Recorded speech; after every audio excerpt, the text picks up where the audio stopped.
Fala galera, aqui é o Adam, seu Desventuras Cinéfilas e você não vai querer me ver zangado. Então, dá aquele like no vídeo e já se inscreve no canal porque vamos falar de Estrada para a Guerra Infinita hoje, O Incrível Hulk. O filme de 2008 foi a segunda versão cinematográfica do Monstro Verde da Marvel e conta com o Edward Norton no papel título. Também temos William Hurt como General Ross e a Liv Tyler no papel de Betty Ross, o interesse romântico do personagem. A trama começa com o Bruce Banner fugitivo, ele está se escondendo no Brasil enquanto ele procura uma cura para o monstro. Entretanto, depois que ele é rastreado, ele precisa voltar aos Estados Unidos para conseguir dar um fim nisso de uma vez por todas. E esse segundo filme do Marvel Studios, em parceria com a Universal, pra mim ele é bem interessante porque a gente vê o monstro, né? A gente vê o Hulk de uma forma que a gente ainda não tinha visto. Que é num filme um pouco mais trágico, ele lida um pouco mais com o trauma do Bruce Banner em ser o Hulk. É uma coisa que aproxima até um pouco mais da série oitentista do herói. Na minha opinião, isso também é muito interessante no filme do Hulk, porque nós vemos aí um filme que não é um filme de origem. A cena inicial do filme conta tudo o que você precisa saber sobre a transformação dele e o General Ross complementa depois com alguns diálogos. Ele é um cientista que estava tentando descobrir a fórmula do super soldado utilizando radiação gama. Entretanto, quando as coisas dão errado, ele acaba se tornando o Hulk. Essa é a origem do personagem que você precisa saber, nada mais do que isso. Isso dá um pouco mais de liberdade para o diretor e para Edward Norton construírem um universo ali bem particular para o Hulk. Como eu falei, o filme tem uma carga dramática um pouco maior e nós realmente percebemos que não é simples você ser Bruce Banner. É diferente, por exemplo, de personagens como Tony Stark ou Steven Rogers, que podem ser heróis com um pouco mais de orgulho. Aqui nós temos realmente algo que se aproxima de uma doença, digamos. Ele tem problemas, ele tem dificuldades e para completar, o governo está caçando o cara. Por isso que o Hulk é um dos personagens mais interessantes da Marvel, ainda que ele não tenha o seu potencial explorado ao máximo, que é uma pena. Nós temos também o Tim Roth no papel de antagonista. Ele é um soldado do exército que, para conseguir lutar de igual para igual com Banner, ele passa por algumas experiências. Semelhante ao que aconteceu, ele acaba dando vida a um outro monstro, nesse caso, o Abominável.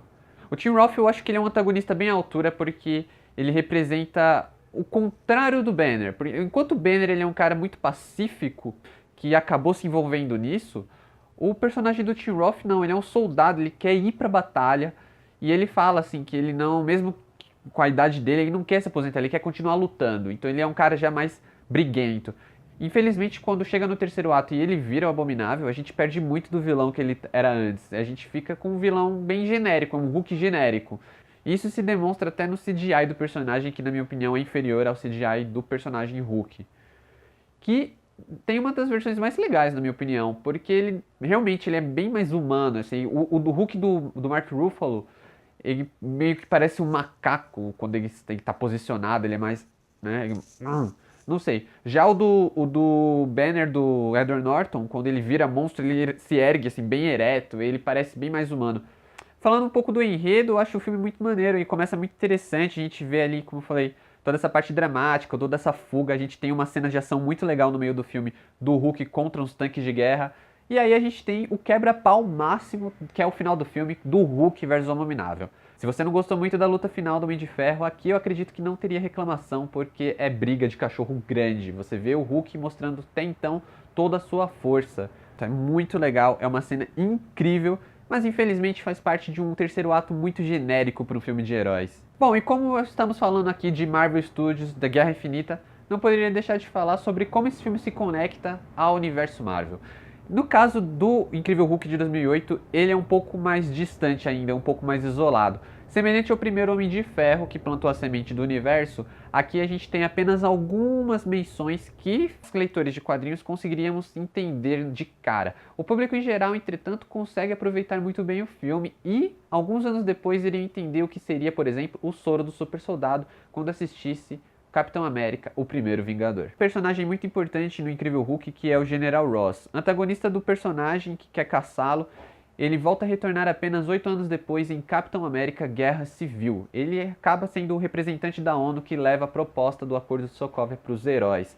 E novamente o personagem acaba encarnando essa figura contra os super-heróis, contra os super-humanos. Apesar de todo o respeito que ele nutre pelo Capitão, ele demonstra que tem certas inseguranças e que ele sempre vai ser, no final das contas, um militar.